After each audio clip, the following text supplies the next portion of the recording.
Les amis, il n'aura vraiment pas fallu très longtemps pour que cette rentrée démarre sur les chapeaux de roue puisque j'ai une grosse breaking news à vous partager. En effet, le plus gros constructeur du monde, à savoir Honda, vient de donner des nouvelles sur un prototype dont on avait parlé il y a quelques semaines et sur lequel on se posait encore certaines questions jusqu'à aujourd'hui. Eh bien, c'est chose faite les amis, toutes les informations vont commencer à être révélées puisque le V-Fun, le concept Be The Wind qui sera donc une moto électrique, eh bien, a été testé, roulé, et désormais, eh bien, nous sommes clairement dans la phase où cette machine va devenir une réalité, avec très probablement des annonces à venir pour les prochaines semaines. Suivez mon regard et le calendrier si vous voulez en savoir un peu plus.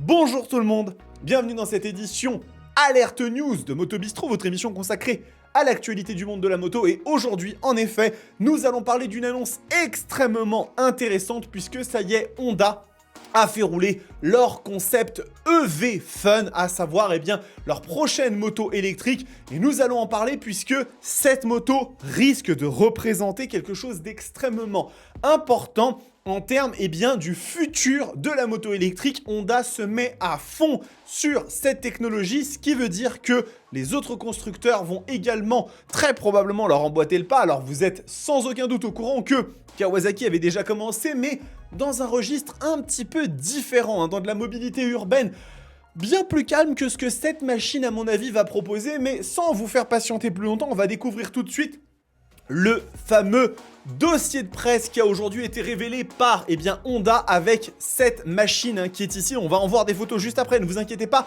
Présenté pour la première fois au salon EICMA de Milan en 2024, dans des versions bien moins complètes que ça, le concept EV Fun est une moto électrique équivalente à une moyenne cylindrée, équipée d'une batterie fixe et d'un système de recharge rapide compatible avec les systèmes auto de type CCS2. Donc, on a déjà un certain nombre d'informations qui nous sont données qui sont extrêmement intéressantes et qui nous permettent d'en savoir un petit peu plus sur cette machine. On est donc bien face à une moto électrique 100% pur jus dont j'ai ici effectivement quelques clichés à vous partager. Vous avez eh bien, le siège social de Honda très probablement avec ce monsieur qui est en train de recharger la machine. Et si on avance un petit peu, eh bien, vous allez voir qu'on a d'autres détails sur la moto avec notamment le chargeur qui est un chargeur typique de ce que l'on retrouve sur des motos électriques et même des voitures électriques. Ce qui veut donc dire que Honda adopte une philosophie de standardisation. C'est une très bonne chose pour ne pas compliquer eh bien, les systèmes de recharge ou bien de bornes tout simplement pour pouvoir charger cette moto. Donc ça c'est une excellente chose. Et si on continue à regarder un petit peu eh bien, ce qu'ils disent dans ce communiqué de presse, c'est une moto électrique qui s'appuie sur l'expérience du thermique puisque le développement de ce concept s'est déroulé sous la responsabilité de Masatsugu Tanaka qui est eh bien, un ingénieur qui partage une longue histoire avec Honda puisqu'il rejoint la division moto dès sa sortie du lycée avec l'ambition de concevoir la meilleure moto du monde. Ambition confirmée par la longue liste des machines sur laquelle il a travaillé. Et monsieur Masatsugu Tanaka, ce n'est pas un débutant puisqu'entre 1998 et 2006, il s'est consacré à la mise au point du comportement dynamique des CBR 600F, CBR 600RR, CBR 1000RR Fireblade et Goldwing en tant que responsable des essais des grosses cylindrées Honda. Donc on a affaire véritablement à quelqu'un qui connaît véritablement son discours et qui sait très bien de quoi il parle. Et eh bien, cette machine va avoir forcément énormément d'aspects qui vont rappeler ceux d'une moto thermique. Donc, il explique bien qu'il se base sur ses 20 ans d'expérience avec les modèles Honda Ace Fun et d'autres. Ils ont appliqué la connaissance cumulée pour créer un modèle qui est véritablement excitant à conduire. Et encore une fois, je voudrais qu'on revienne sur quelque chose d'extrêmement intéressant sur cette machine. On va aller faire un petit tour du côté directement eh bien, du site de Honda, puisque ici, vous avez déjà depuis un certain temps des informations qui sont sur la page, avec quelques photos supplémentaires, avec monsieur Masatsugu Tanaka qui conduit cette moto. Donc on a des petites choses en plus qui sont intéressantes. Et quand on revient directement aux photos de la machine, je voudrais qu'on avance un tout petit peu et en fait qu'on regarde. Alors, j'ai plus exactement cette image que j'avais à la base, qui était très très intéressante, elle était sur Instagram, qui montrait eh bien, les pneus utilisés sur cette moto. Déjà, à l'arrière, si vous regardez bien sur le monobras, on voit que la machine, elle est équipée de pneus de 180 mm de diamètre, ce qui veut dire que ça ne va pas être une petite machine, ça va être une moto à minima équivalente à un 600, 700, 800 cc. Donc on peut s'attendre à des performances très intéressantes et éloignées probablement des Z1 et Ninja E1 que Kawasaki ont déjà sorti, peut-être plus en phase avec ce que des constructeurs comme CF Moto sont capables de produire. Et sur cette photo et sur les anciennes que j'avais, on voyait distinctement qu'il s'agissait de Pirelli Diablo Rosso 3 ou 4, je ne sais plus exactement, mais attention, lorsque vous êtes en train de faire des tests de moto et que vous publiez des images montrant une machine équipée de pneus Pirelli Diablo Rosso, c'est que vous n'êtes pas en train de préparer une machine gentille en termes de performance. Ça va être probablement un truc assez énervé, tout du moins en ce qui concerne la motorisation, les performances de l'engin. Donc très intéressant, on va quand même continuer à regarder un petit peu ce que dit le communiqué de presse, un concept qui veut devenir le vent. Depuis 2022, il est responsable du développement et des tests dynamiques du département électrification, ce qui est très intéressant de voir que ce département électrification existe déjà depuis plusieurs années chez Honda. C'est pas un coup de tête comme ça qu'ils ont fait en se disant bon bah ça y est, il commence à y avoir des machines électriques. Non, non, ils sont impliqués là-dedans depuis un certain temps. L'implication de Tanaka, son immense expérience et ses compétences associées à la passion d'une équipe de jeunes ingénieurs dédiés au développement des motos électriques Honda garantissent que le concept EV-Fun bénéficie de la même qualité de conception, homogénéité et aussi le facteur plaisir qui font la réputation de toutes les Honda.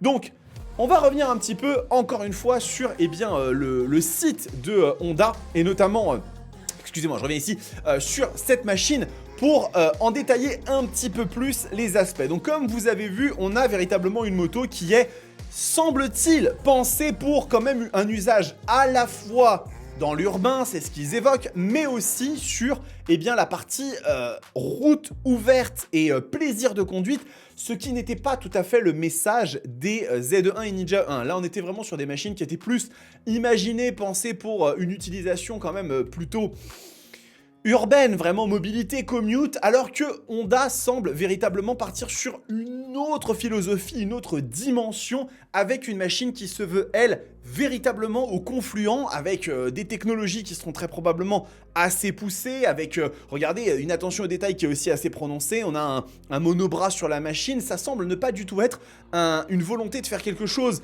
uniquement pour tester le marché, mais vraiment un truc assez poussé. Je voudrais qu'on revienne très rapidement ici, parce qu'on a quelques informations qui sont assez importantes, je trouve, sur directement ici l'écran. Donc on voit que on a plusieurs informations qui nous sont données ici.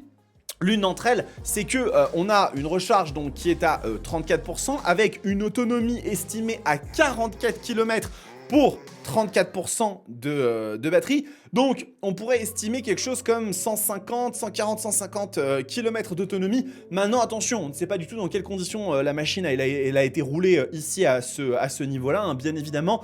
Mais ça nous permet quand même déjà de nous faire une idée. L'écran est celui des Hornet 750 et des modèles récents chez Honda. Donc, ils ne font pas une nouvelle plateforme à ce niveau-là. Ça reste la même chose. Et on est actuellement face aux informations les plus récentes qu'on a sur cette machine. Je pense très clairement que cette moto va être révélée à l'EICMA 2025 en version commerciale. Je pense que très clairement, on est face à une annonce prochaine de cette EV-Fun, à mon avis, qui aura un autre nom. On verra comment elle va s'appeler. Peut-être Hornet EV, qui sait, j'en sais rien.